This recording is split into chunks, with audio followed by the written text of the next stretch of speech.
Scompare dopo 20 anni il pagamento maggiorato dell'addizionale IRPEF. Quest'anno infatti i contribuenti siciliani pagheranno sull'imposta del 2019 l'aliquota regionale pari all'1,23%.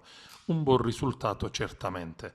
Cominciò nel 2011 il lungo percorso caricato sulle tasche dei siciliani quando, per far fronte ai debiti del sistema sanitario, la regione fece leva sull'addizionale IRPEF. 2 anni fa il governo regionale aveva ridotto al minimo la maggiorazione dell'addizionale. Quest'anno finalmente viene completamente azzerata.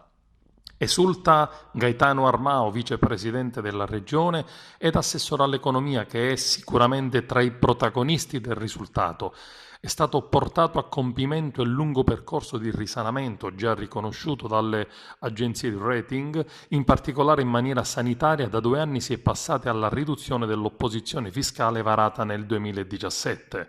La Sicilia non è più il luogo della tassazione maggiorata, il che ci consente di puntare con forza sulle misure di fiscalità agevolata per attrarre persone e imprese.